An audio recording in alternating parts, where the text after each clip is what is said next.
जब समुद्र तटीय प्रदेश में कोई जलभाग स्थल भाग में इस तरह से हो कि वह एक ओर से तो सागर से लगा हो परंतु तीन ओर से स्थल भाग से घिरा हो तो उसे खाड़ी कहते हैं। या खाड़ी समुद्री पानी के ऐसे जलाशय को कहते हैं जो एक ओर से सागर या महासागर से तो जुड़ी हो लेकिन जिसके इर्द गिर्द काफ़ी हद तक स्थल का घेरा हो।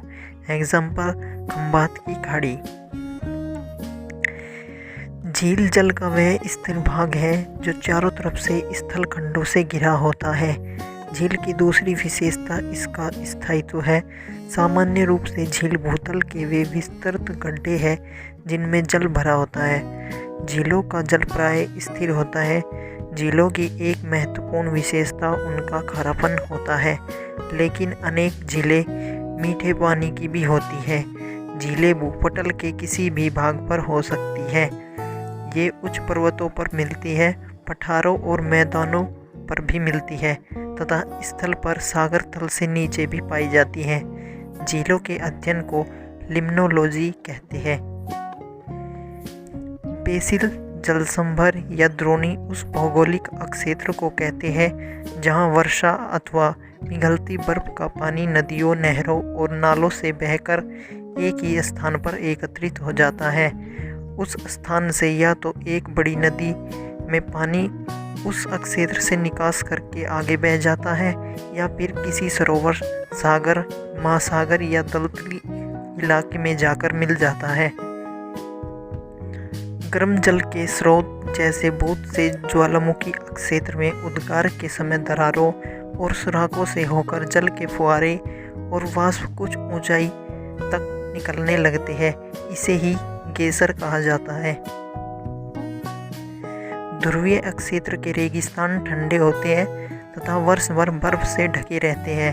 यहाँ वर्षा नगण्य होती है तथा धरती की सतह पर सदैव बर्फ की चादर सी बिछी रहती है।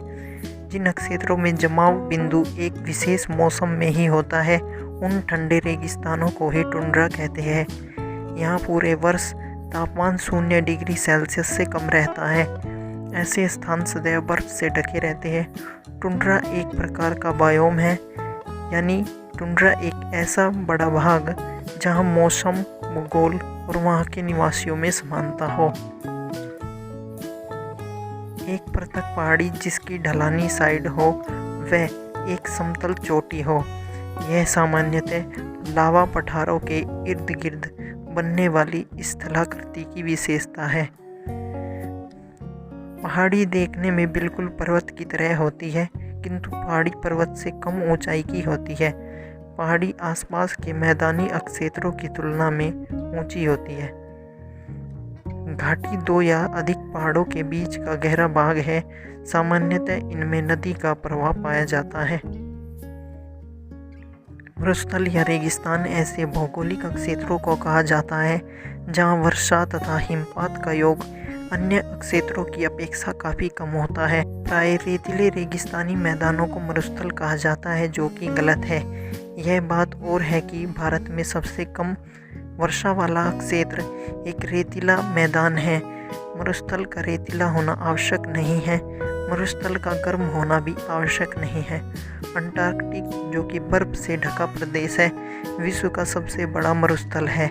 विश्व के अन्य देशों में ऐसे कई मरुस्थल है जो रेतीले नहीं हैं। ओसिस को मरुद्यान या नकलिस्तान कहते हैं। विस्तृत मरुस्थल के बीच में स्थित किसी जलाशय के चारों ओर का हरा भरा क्षेत्र जो वनस्पति विहीन रेगिस्तानी भूमि पर जल की उपस्थिति के कारण ही संभव हो पाता है। या मरुद्यान, साधुअल, मरुद्वीप किसी मरुस्थल में किसी झरने या जल स्रोत के आसपास स्थित एक ऐसा क्षेत्र होता है जहां किसी वनस्पति के उगने के लिए पर्याप्त अनुकूल परिस्थितियां उपलब्ध होती हैं।